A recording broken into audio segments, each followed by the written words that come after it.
Hello, family. Welcome back to the Ebony Odyssey. My name is Jermaine Long, and I am a servant of the Most High God. I really appreciate you for coming along, and as always, enjoy the journey. Today is a Real Talk episode, and it's based on something that I've been thinking about here recently, and I wanted to kind of convey my thoughts on it and, any potential of it possibly happening. And the thought is about something called the Ebony Oasis. And this is a concept that came to mind basically because of, some people that I've met along the journey here, and me being able to go multiple places and do, many things. It's good to be received when you come places. It's good to be, cared for, put up under someone's wing where you don't have to stress and worry so much. And so, with that thought in mind, let me just explain or define what even oasis means. An oasis is something that provides refuge, relief, or pleasant contrast. America is a wonderful place, but America has its own issues. Like every place has its own issues. But to come to Africa, specifically Zanzibar, Tanzania, it is a pleasant contrast to what we have, been subjected to for, every single year of our life. Not many people I know besides my military family have been outside of the country for more than a year. And there's some people that I know have journeyed abroad and stayed there longer times. And again, I'm sorry I'm outside, but I'm trying to use my microphone to give you guys better sound. But at the end of the day, to come to a place of refuge, to get away from the troubles sometimes of America that you would kind of go through. But, for this journey that I'm on, it's not for everybody.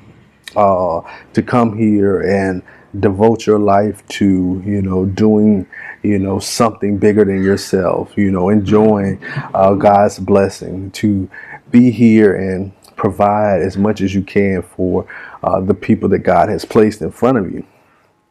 This ain't for everybody. Some people just want to go on vacation, and that's cool. And so for me, my thought is to create a space where if people were to journey this way, if people were to get on their Odyssey, if people were to get on their travel and want to go farther than Cancun or, St. Lucia or Jamaica, if they wanted to travel this far away, it would be nice to have some place where you're received. And what do I mean by received? A place that, family, y'all know what it is if you have ever traveled. When you go places and you're in a tourist location, and what happens? Everything is jacked up. The price is high. This is high. That is high. And you go and you spend, all your money to go and do, the little things that you're going to do. And it's like, God, dog, me and my wife and our two boys, we always go together. I never travel unless for work without them. It is no part-time anything with me, so I'm all in 100%. So every place we've done, we've gone, we've taken our children, and I know everybody's not going to want to bring their children on a trip such as this, and some will.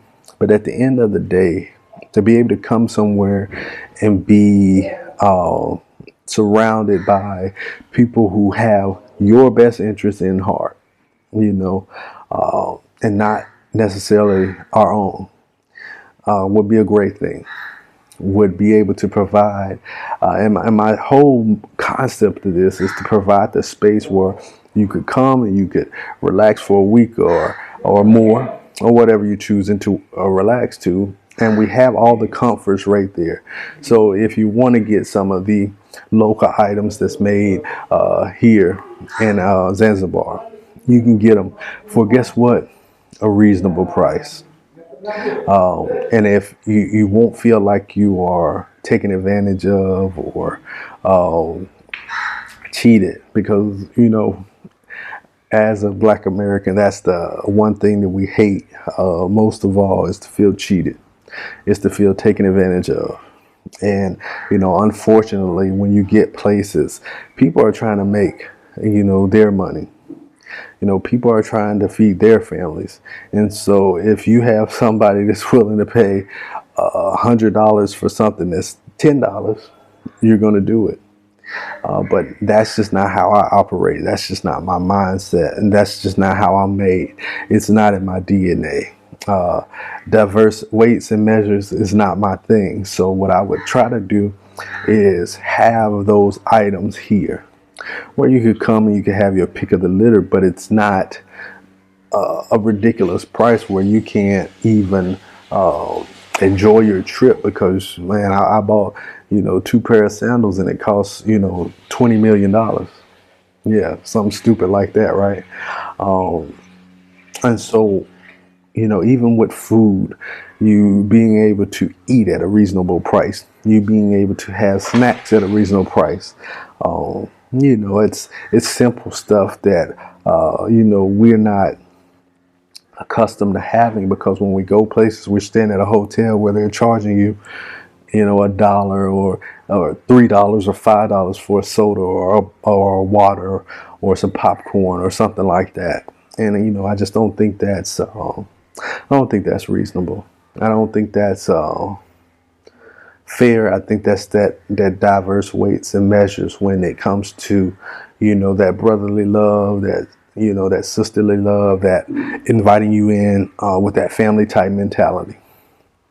But so I'm thinking about it, but it's a big uphill battle for me, because I'm doing a whole lot, and but it's always more that I could do, because, you know, I would love for everybody to have this experience, but I want to give you this experience because I've been here,